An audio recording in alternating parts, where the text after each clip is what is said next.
우리 설교 제목을 따라해 보겠습니다. 사람에게는 영혼이 있습니다. 자, 한 번 더. 사람에게는 영혼이 있습니다.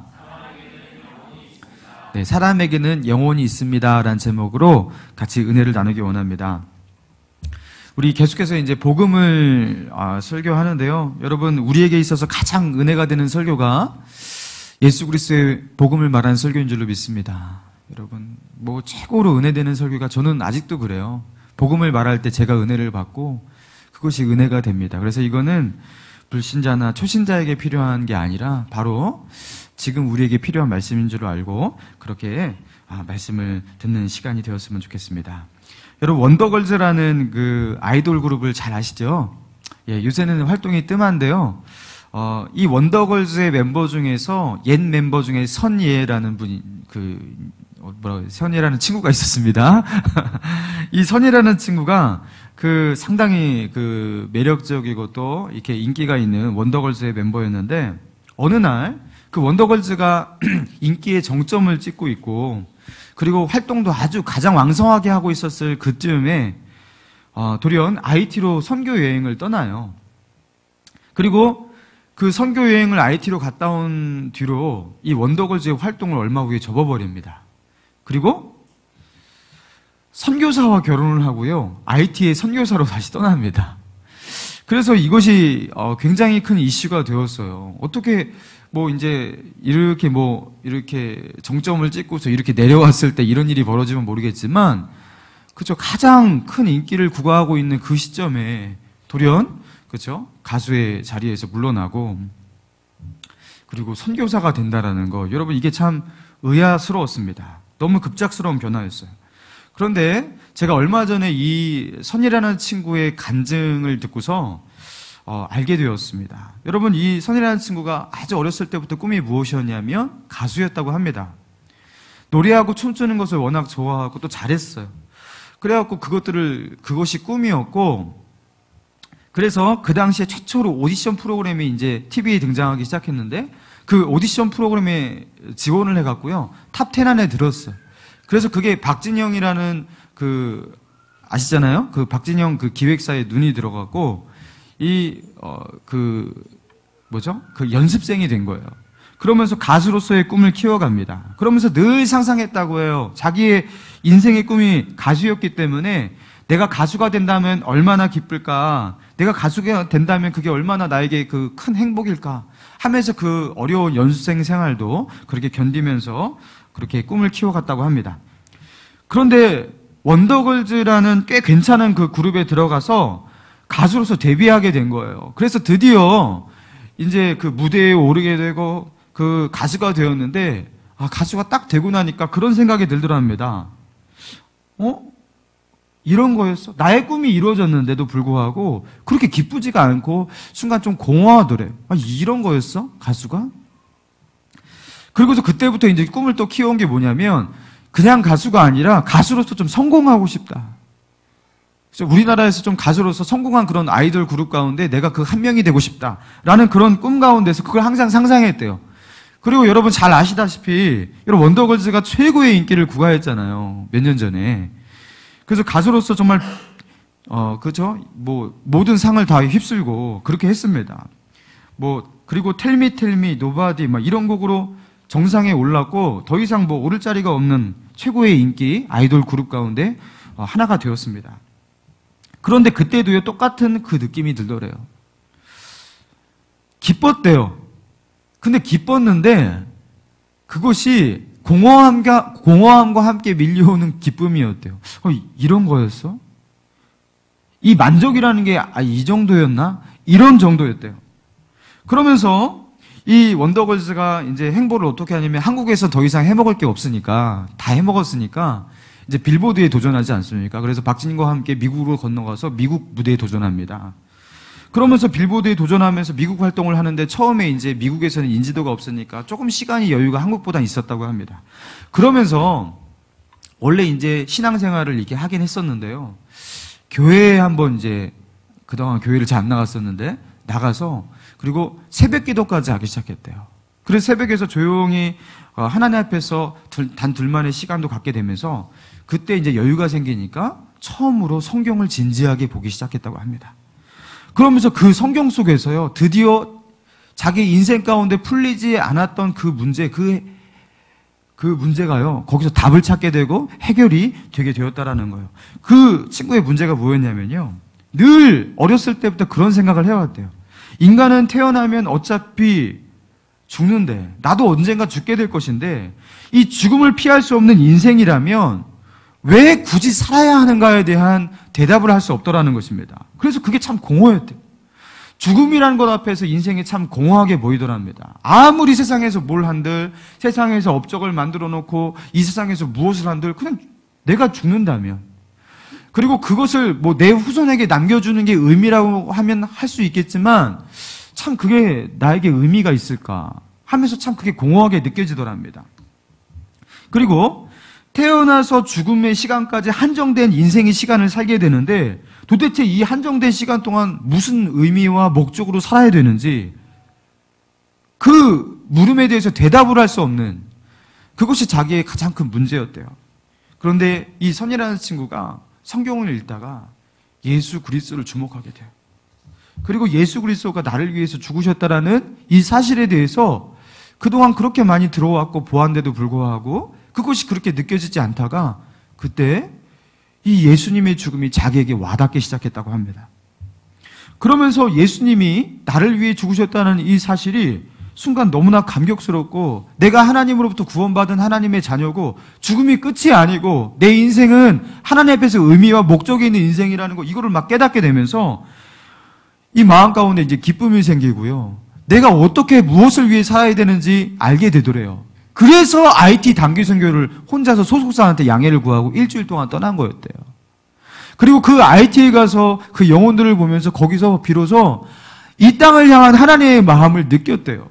하나님은 나만 사랑하는 게 아니구나, 여기 있는 이 영혼들도 그렇게 사랑하시는구나 하면서 그 하나님의 마음이 느껴지면서 내가 주님의 복음 전하는 그런 삶을 살겠습니다, 그런 다짐을 하고 다시 컴백을 한 거예요. 그러면서 무대에 다시 올라갔고 노바디를 부르고 텔미를 부르고 했는데 예전과 같이 그렇게 기쁘지가 않더래요. 옛날에는 무대에 오를 때 하나님 이번 무대에 대박이 나게 해주세요, 잘하게 해주세요, 성공하게 해주세요, 이렇게 기도를 하고서 멤버들과 같이 기도하고 무대에 올랐는데 그 기도를 못하겠더래요. 더 이상 나의 행복을 위해서 기도를 못하겠더래요. 그래서 결심했대요. 하나님, 더 이상 나의 행복과 나의 성공을 위해서, 나의 만족을 위해서 하나님 앞에 기도하지 않겠습니다. 이제부터 하나님 위해 살고 싶습니다 하면서 이 선예가요, 원더걸스에서 내려오게 된 거예요.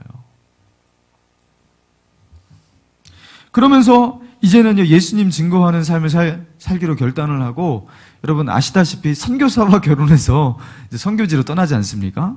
여러분 그런 삶이 펼쳐지게 된 것입니다. 여러분, 우리에게는요, 영혼이라는 것이 있어요.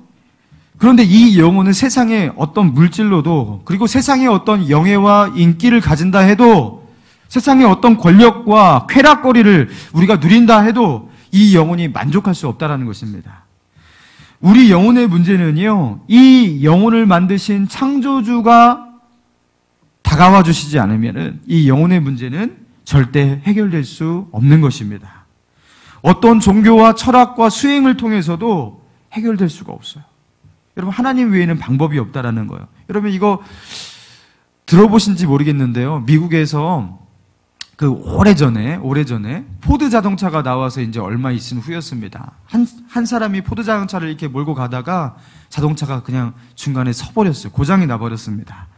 차에서 내려갖고 본네트를 열고 나름대로 연장을 챙겨갖고 이것저것 만져봤지만 이 고장을 잡을 수가 없었어요. 그렇게 본네트를 열고서 고민하면서 차와 씨름하고 있는 중간에 한 노인분이 다가와서 이렇게 물끄러미 바라보다가 이렇게 말하더랍니다. 내가 한번 차를 봐도 될까요? 그래서 그 노인분에게 그렇게 말했다고 합니다. 내가 지금 이렇게 열심히 고치고 있고 차를 봤는데 소용없습니다 하면서 타일렀대요. 그랬더니만 그 노인이 제가 한 번만 보게 해주십시오.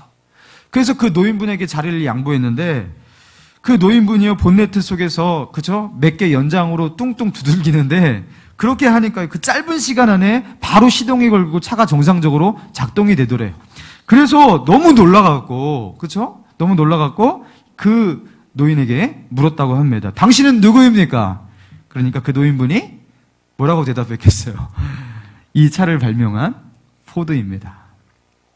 그 차를 발명했던 사람이었던 거예요.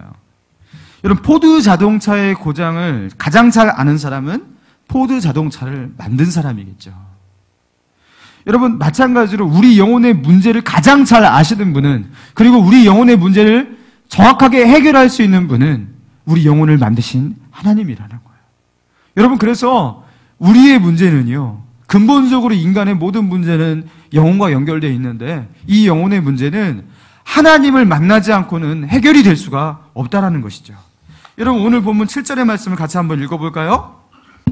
7절입니다. 같이 읽겠습니다. 시작. 여호와 하나님이 땅의 흙으로 사람을 지으시고 생기를 그 코에 불어넣으시니 사람이 생명이 되니라. 여러분, 창세기 2장은요, 하나님이 인간을 창조하실 때 창조 과정에 대해서 기록하고 있는데요, 아주 인간 창조에 대해서 아주 짧고 간결하게 기록하고 있는 거예요. 여러분, 인간이 어떻게 창조되었다고요? 여호와 하나님이 땅에 무엇으로 사람을 지으셨다고 말하고 있습니까? 땅에 흙으로 사람을 지으셨다 말합니다. 여러분, 이 말이요, 참 무식한 말 같지만 정확한 아주 과학적인 말이라는 거죠. 사람이 흙으로 지어졌다라는 것은요, 직관적인 통찰로 봐도 금방 드러나는 일입니다. 사람 죽으면 어떻게 됩니까? 흙하고 똑같아져요. 몇 년 지나면 흙하고 구성 성분이 똑같이 변합니다. 사람은 흙이에요. 자, 그런데 문제는 무엇이냐면 사람만 흙이냐는 거예요. 개, 돼지, 고양이, 여러분, 여타의 다른 동물들도요, 죽어서 그 사체를 땅에 묻으면요, 다 흙이 돼요. 걔네도 흙이에요. 그럼 사람도 흙이고 여타의 다른 짐승들도 흙이라면 여러분, 다 똑같은 거 아니겠습니까? 여러분, 그런데 하나님은요, 이렇게 다 똑같이 흙으로만 만들지 않았다라는 거예요. 자, 보십시오. 여호와 하나님이 7절, 땅의 흙으로 사람을 지으시고 그 뒤에 말씀이 어떻게 나왔습니까? 생기를 그 코에 불어넣으시니 사람이 무엇이 되었다고요? 생명이 된지라.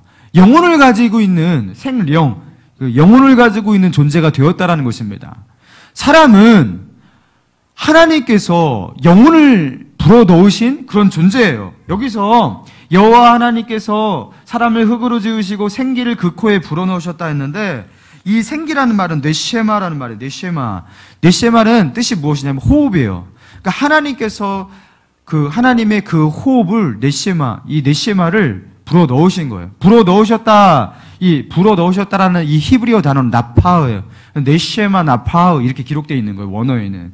네쉐마 나파흐란 이 단어는요, 하나님께서 자기의 호흡을 인간에게 불어넣으셨다라는 뜻이에요.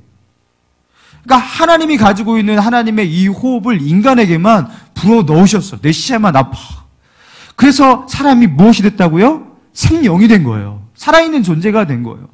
하나님께서 네쉐마 나파흐에서 만든 유일한 존재. 여러분, 우리가 아무리 개를 사랑하고 그리고 지능주시가 높은 돌고래라든가 침팬지일지라도 하나님께서 네쉐마 나파흐에서 만든 존재는 없어요. 하나님께서 유일하게 당신의 숨결, 당신의 호흡을 불어넣어서 만든 유일한 존재가 바로 인간이라는 것입니다. 여러분, 그래서 인간과 다른 짐승의, 다른 동물들의 차별점이 바로 여기서 생기는 것이죠. 인간은 어디서부터 기인한다? 땅의 흙으로 똑같이 만들어진 것 같지만 그 중심에 있는 그 숨결이, 그렇죠? 그 영혼이 누구로부터 나왔다? 하나님의 숨결로부터 나온 네쉐마 나파흐를 통해 만들어진 특별한 존재라는 것입니다. 여러분, 그래서 우리에게는 뭐가 있냐면요, 하나님이 불어넣으신 생기, 즉 영혼이 있습니다. 영혼이 있어요. 그래서 이 영혼을 가진 자는, 이 영혼은 하나님을 똑같이 닮은 것이기 때문에 아주 영적이기 때문에 얘는 죽지를 않아요. 없어지지를 않아요. 육체는 땅에 묻혀져 없어질지라도 영혼은 영속하게 존재합니다. 그래서 이 영혼은요, 육체와 상관없는 고민을 하는 거예요. 어떤 고민이요? 영원에 대한 고민을 하는 거예요. 그래서 우리가 이 땅에서 살아갈 동안의 문제와 염려와 고민 속에서, 이 땅 속에서 살아갈 동안의 만족과 쾌락의 거리, 행복의 거리를 아무리 찾고 그것을 채운다 해도 내 영혼은 영혼을 걱정하고 있는데 이 영혼을 걱정하는 이 불안과 이 염려에 대해서 채워주지 않으면 결국 우리는 만족이 된다 안 된다? 안 되는 거예요. 왜요? 우리는 영적인 존재, 영혼을 가지고 있는 존재이기 때문입니다. 그래서 여러분 한번 실험을 해보세요. 아무리 돈을 가지셔도 만족이 되지 않으실 거예요. 여러분의 꿈을 성취하고 또 성취해도 아까 선이라는 친구가 말했던 것처럼 가수가 된다면, 그렇죠? 그리고 가수로서 성공을 한다면 그러면 행복하겠지. 해도 안 되실 것입니다. 그 속에서 또 공허함을 느낄 거예요. 영혼의 문제가 해결되지 않으면 우리는요, 영원히 문제가 해결되지 않는 거예요. 제가 전에도 이 청년부에서 이 이야기를 든 적이 있는데, 햄스터. 저희가 3, 4년 전에 햄스터를 키운 적이 있었습니다. 정현이가 강아지를 사달라고 했는데, 안 돼! 그랬어요. 그러니까 정현이가요, 햄스터라도 사주세요. 그러는 거죠. 그래서 얘가 머리가 좋네. 그래서, 그래, 알았어. 그래서 햄스터는 3,000원이더라고요. 근데 얘가 또 방과후학교에서 햄스터를 얻어왔어요. 공짜로. 그래서 햄스터 집을 사고, 모래를 사고, 그리고 햄스터 목욕, 할 수 있는 먹이도 사고, 그래서 햄스터를 키우는데, 햄스터 네가 잘 관리해. 아빠 손 안 댈 거야 하니까 알았다고 하면서 처음에는 매일같이 햄스터 모래를 갈아주고 톱밥 갈아주고 막 이래다가 한 달도 안 지나서 관심이 없는 거예요. 그래서 그 햄스터를 어떻게 합니까? 그래서 제가 돌봐야 되잖아요. 그래서 제가요 항상 이제 교회에서 퇴근하면요 햄스터 잘 있었냐 하면서 햄스터 모래 목욕 모래 갈아주고 톱밥 갈아주고 다 똥 치워주고 물러주고 이거를 했는 거예요. 근데 이러다가요, 제가 정이 들어버렸어요. 그래서 집에 들어오면은 애들이 안 보이고 햄스터부터 찾아가서 햄스터 잘 있었냐.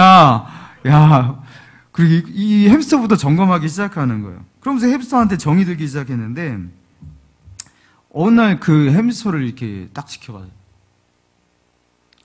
근데 햄스터가 이렇게 딱 가만히 이게 앉아있는 건지 서 있는 건지 모르겠어요. 근데 앉아있는데 서 있는데 이렇게 하고 있잖아요. 이렇게 하면서 뒤돌아서서 있는데 그게 그렇게 처량맞게 느껴지는 거예요. 너무 불쌍한 거예요. 제가 어느 정도로 불쌍했냐면 울컥할 정도로 너무 불쌍하다. 그러면서 제가요 어떤 생각을 하게 됐냐면 30cm 이게 30cm도 안 돼. 그 작은 곳에서 평생을 쳇바퀴를 굴리고 그리고 제가 주는 그 먹이를 따먹다가 그리고 결국 죽어야 하는 햄스터. 너무 불쌍한 거예요, 이게 햄스터가. 넌 너무 불쌍하다. 그러면서 이 햄스터가 얼마나 답답할까. 그리고 이 쳇바퀴를 거기서 그거 굴리잖아요, 맨날. 그거 얼마나 무의미할까. 얘가 얼마나 공허할까. 막 이런 거를 제가 걱정을 하고 있더랍니다.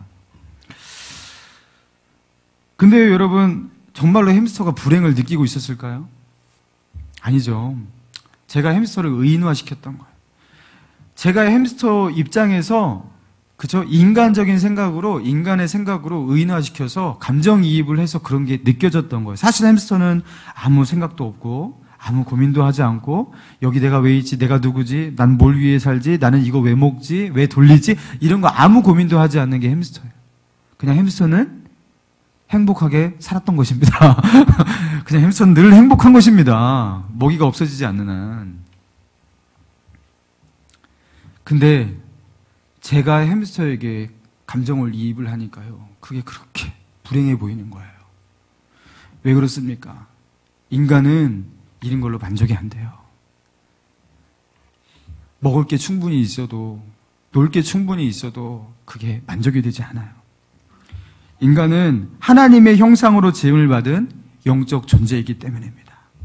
영적 해답을 찾지 못하면 사람은 마음이 채워지지 않는 것이에요.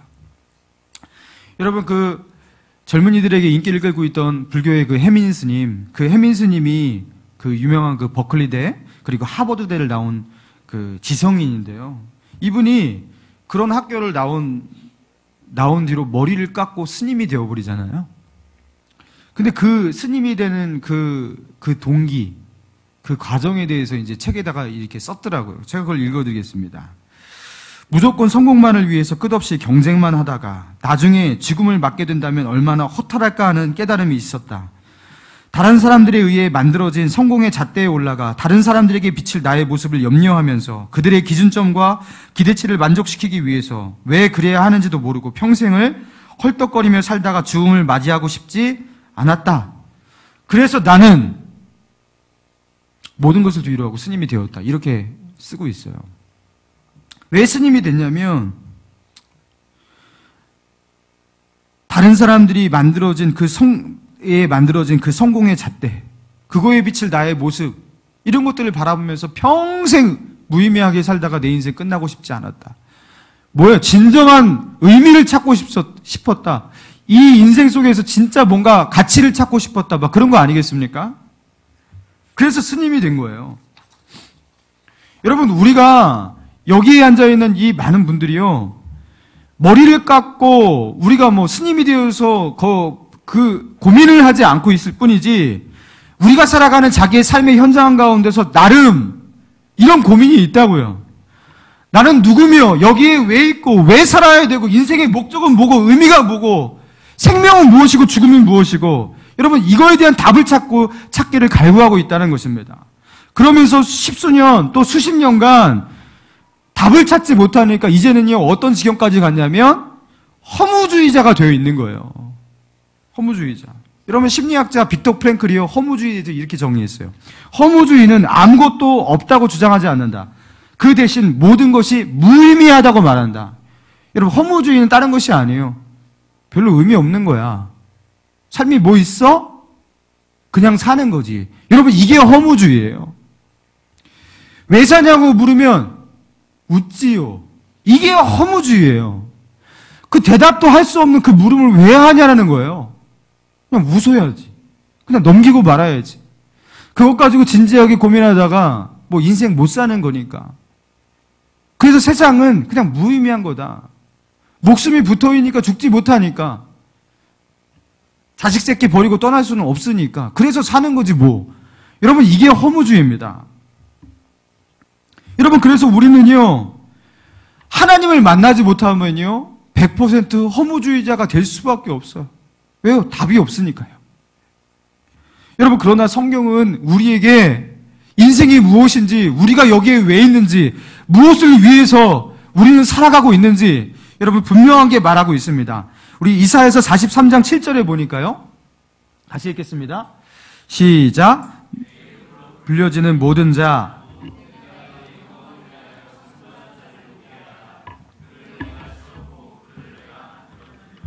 내 이름으로 불려지는 모든 자, 내가 내 영광을 위하여 창조하는 자를 오게 하라. 내가 그를 지었고 내가 그를 만들었느니라. 여러분 우리의 인생의 밑바닥이 어디서부터 시작됐는지 여러분 우리는 몰랐잖아요. 근데 하나님은 말씀하시면 내가 그를 지었고 내가 창조하였다. 여러분 우리는요 하나님으로부터 시작된 존재예요. 자, 그리고 무엇을 위해 지어진 존재입니까? 내 이름으로 불려지는 모든 자, 내가 내 영광을 위하여 창조한 자다, 이렇게 말하고 있어요. 여러분 우리는 왜 이 인생이 우리에게 주어졌고 우리는 왜 살아가느냐? 우리는요 하나님의 영광을 위해서 창조된, 분명한 목적을 위해 창조된 자입니다. 나의 영광을 위해서 창조된 자가 아니에요. 그냥 나의 행복을 위해서 그냥 살아보라고 만들어진 그런 존재가 아니에요. 우리는 하나님의 영광을 위해서 창조되었다고 그렇게 말하고 있습니다. 여러분 그래서 참 희한한 게 무엇이냐면, 사람이 자기의 만족과 자기의 행복과 자기의 영광을 위해서 살아가면 사람은 계속 불행해집니다. 그런데 이상하게도 나의 행복과 나의 만족과 나의 영광이 아니라 하나님의 만족과 하나님의 영광을 위해 살아가면 이상하게 행복과 만족이 우리 마음 가운데 밀려오기 시작해요. 하나님이 만드신 원래 창조의 목적대로 돌아가면요 우리의 인생에 행복이 오는 것입니다. 여러분 그래서 하나님께서 말씀하시는 죄라는 것은요 다른 것이 아닙니다. 우리가 하나님을 떠나서 나의 영광, 나의 만족, 나의 행복을 위해서 살아가잖아요. 그래서 하나님이 계셔야 될 그 자리에 내가 앉아버리는 것, 여러분 그것이 바로 성경에서 말하는 죄라는 거예요. 기독교에서 말하는 죄의 핵심은 다른 것이 아니에요. 하나님이 계셔야 할 자리에 자기가 앉아버리고 자기가 주인이 되어버리고 자기가 목적이 되어버리고, 여러분 이게 죄인 것입니다. 하나님의 영광이 아닌 자기의 영광과 만족과 쾌락을 위해 살아가는 것, 여러분 그게 죄예요. 그래서 기독교는요, 도둑질, 강도, 사기 등등 이런 것들, 여러분 이거는요 죄의 현상이고 죄의 표면이라고 말하지 그게 죄의 핵심이고 본질이라고 말하지 않습니다. 죄의 진정한 핵심과 본질은 무엇이냐면, 여러분 우리가 진짜 지옥 갈 죄가 무엇이냐면 다른 것이 아니라 하나님을 떠나 있는 거예요. 그리고 하나님을 떠나서 살아가는 그 삶 자체가 죄인 거예요. 그리고 하나님과 하나님에게 관심이 없는 그 무관심이 가장 큰 죄인 것입니다.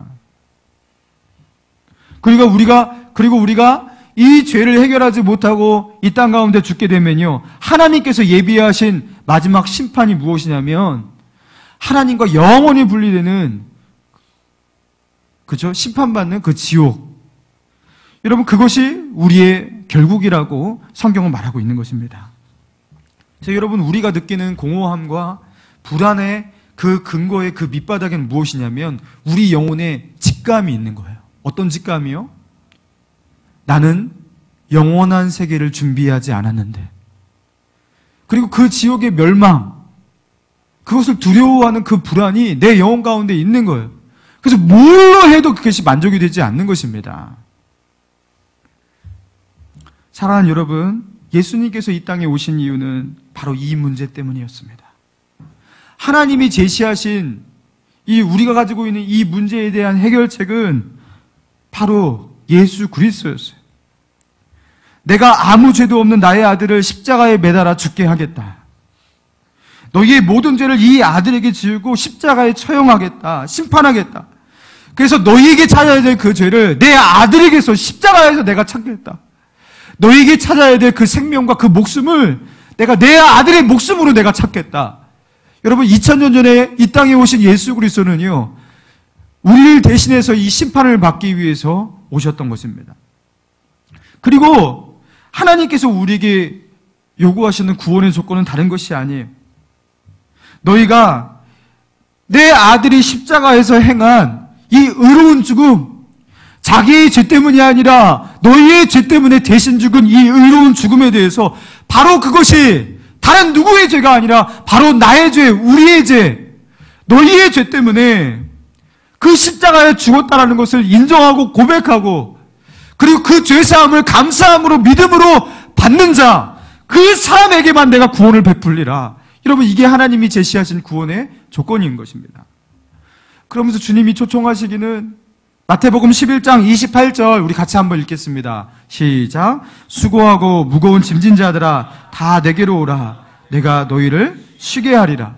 여러분 이 말을 누가 할 수 있겠어요? 여러분 이건 사람이 할 수 있는 말이 아닌 거예요. 사람을 누가 쉬게 하고, 그리고 이거는 뭐 여타의 한두 명이 아니잖아요. 이 수많은 인류의 사람들에게 어떻게 쉬게 한다고 말할 수 있는 사람이 있겠습니까? 이거는요, 죄로 인해서 고통받고 죄로 인해서 불안하고, 그리고 죄로 인해서 영혼의 문제를 해결하지 못해서 공허와 절망 가운데 살고 있는 우리들에게 하신 말씀입니다. 수고하고 무거운 짐진 자들아 내게로 와라. 내가 너희를 쉬게 해주겠다.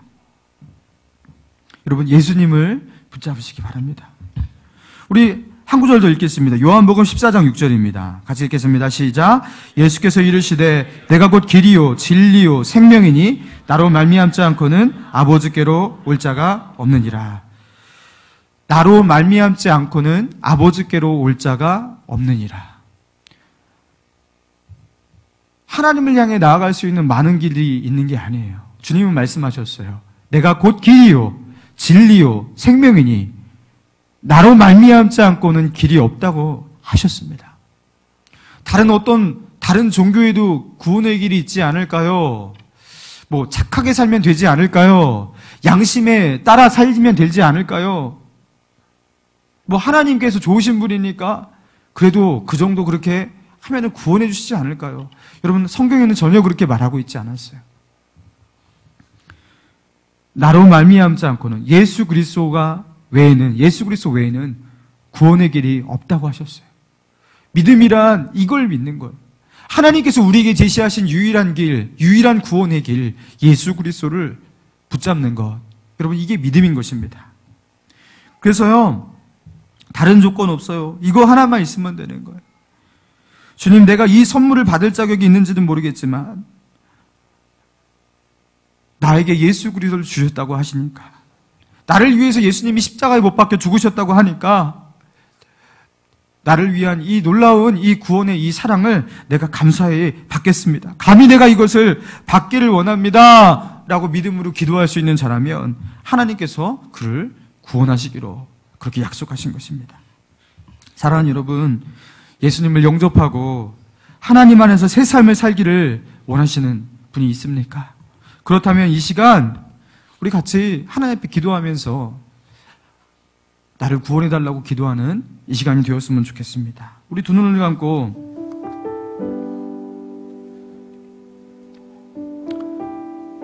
우리 다시 말씀을 우리 기억해 봤으면 좋겠습니다. 우리가 가지고 있는 모든 염려와 고민과 문제와 불안과 근심과 두려움, 그 깊이에는요 뭐가 있냐면 영혼의 문제가 있었던 거예요. 왜 아파하면요 왜 그게 그렇게 힘들고 어떻게든지 날려고 할까요? 죽기 싫으니까요. 아직 죽음이라는 이 문제가요 해결되어 있지 않으니까요. 아무리 가져도 취해도 내가 원하는 것을 얻어도 왜 그렇게 공허할까요? 영혼의 문제가 해결되지 않았으니까요. 결국 우리의 문제는요 우리의 영혼의 문제를 건너뛰고서 세상으로 나아간 그것이었습니다. 이 시간 주님께서 우리를 초청하십니다. 내게로 나와라. 수고하고 무거운 짐진 자들아 다 내게로 오라. 내가 너희를 쉬게 하리라. 여러분, 우리를 쉬게 하고 우리를 만족해 하실 수 있는 유일한 분 우리 예수 그리스도 한 분밖에 없습니다. 이 시간 이 예수님을 영접하기 원하시는, 그리고 이 예수님을 믿고 구원받기 원하시는 분이 있다면 이 시간 같이 저의 기도를 따라해 주셨으면 좋겠습니다. 마음을 실어서 같이 따라해서 기도해 주시기 바랍니다. 하나님, 저는 죄인입니다. 하나님을 떠나 살아왔던 죄인입니다. 그러나 하나님은 나를 구원하시기 위해 예수 그리스도를 이 땅에 보내셨고, 예수님은 나의 죄를 지고 십자가에 죽으신 것을 믿습니다. 나를 구원하시기 위해 이 땅에 오신 예수님, 나를 살리시기 위해 이 땅에 오신 예수님 감사합니다. 이제 나를 위해 사는 것이 아니라 나를 사랑하신 하나님을 위해서, 나를 구원하신 예수님을 위해서 평생 살아가는 인생 되게 하옵소서. 예수님의 이름으로 기도합니다. 아멘.